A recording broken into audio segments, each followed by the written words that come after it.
এত বড় রঙ্গ জাদু, এত বড় রঙ্গ চার মিঠে দেখাতে পারো, যাবো তোমার সঙ্গ। বরফি মিঠে, জিলাপি মিঠে, মিঠে সোন পাবড়ি, তাহার অধিক মিঠে কন্যা কমল হাতের চাবড়ি। এত বড় রঙ্গ জাদু, এত বড় রঙ্গ চার সাদা দেখাতে পারো, যাবো তোমার সঙ্গ।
জলপাইগুড়ি থেকে এনো কই জিয়ানো, চাঁদনিতে পাওয়া যাবে বোয়ালের পেটকি।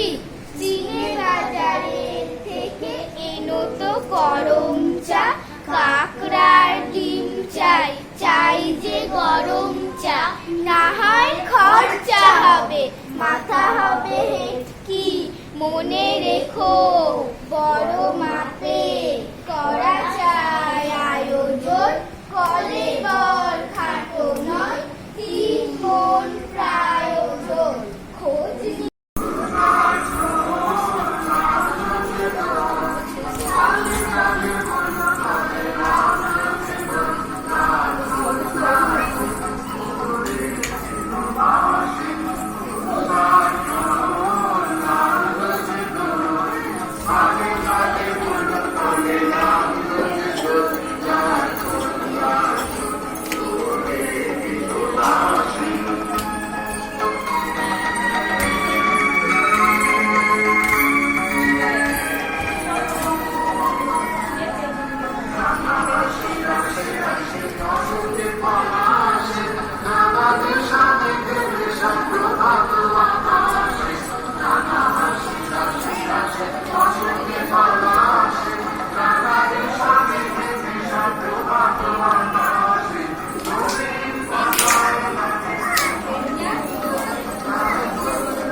ঠাকুরের কবিতা সুখ দুঃখ।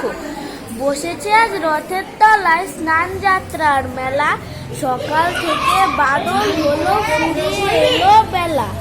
আজকে দিনের মেলামেশা, যত খুশি যতই নেশা, সবার চেয়ে আনন্দময় ওই মেয়েটির হাসি। 1 পয়সায় কিনেছে ও তাল পাতার এক বাঁশি, বাজে বাঁশি পাতার বাঁশি আনন্দ স্বরে, হাজার লোকের হর্ষধ্বনি সবার ওপরে। ঠাকুর বাড়ি ঠেলাঠেলি, লোকের নারী শেষ, অবিশ্রান্ত বৃষ্টি ধারায় ভেসে যায় রে দেশ। আজকে দিনের দুঃখ যত নাই রে দুঃখ উহার মতো, ওই যে ছেলে কাতর চোখে দোকান পানে চাহি।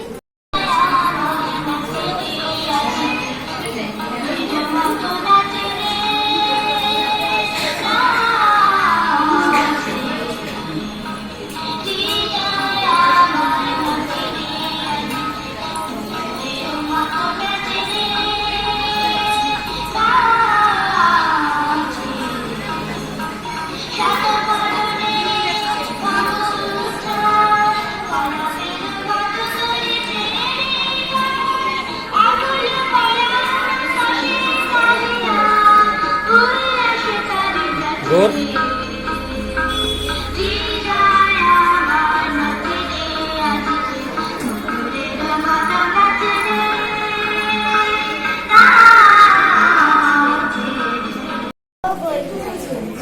একদিন বিকেলের দিকে হঠাৎ ভীষণ বৃষ্টি হচ্ছিল, তার সাথে খুব জোরে হাওয়া দিচ্ছিল, মেঘ ডাকছিল, বিদ্যুৎ চমকাচ্ছিল, রাস্তাঘাট সব জলে ভরে গিয়েছিল। রবি ভাবলেন আজ আর মাস্টার মশাই পড়াতে আসবেন না, তাই তিনি মনের আনন্দে খেলা করতে লাগলেন।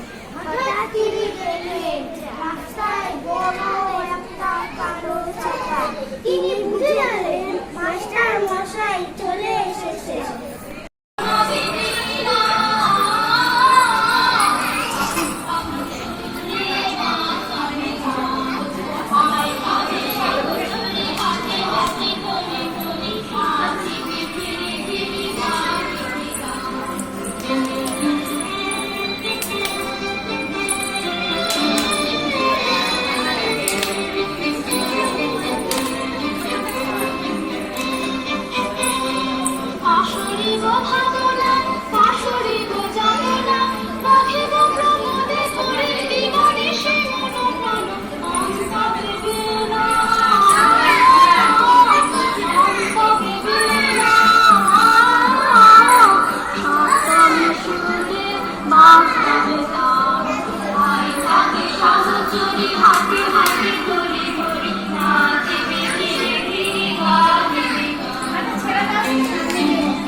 বড় রঙ্গ, চারটি তো দেখাতে পারো, যাব তোমার সঙ্গ।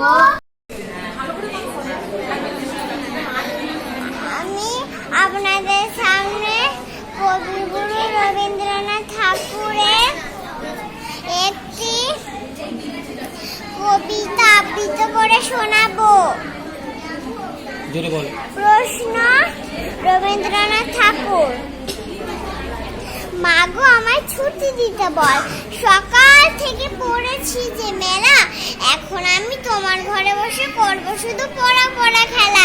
তুমি বলছো দুপুর এখন সবে না হয় জানো, সত্যি হলো তাই, একদিন কি দুপুর হলে বিকেল হলো মনে করতে নাই।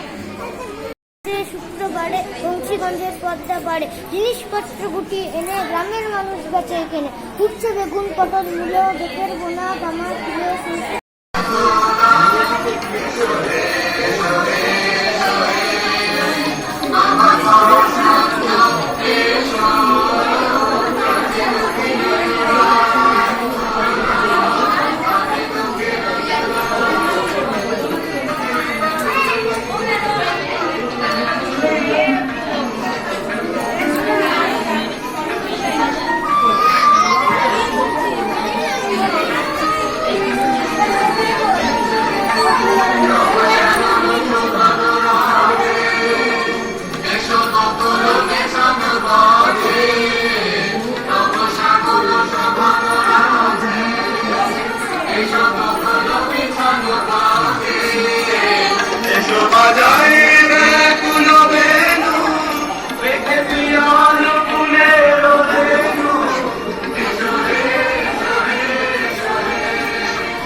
আমাদের বাঙালির কাছে একটা শুভ দিন।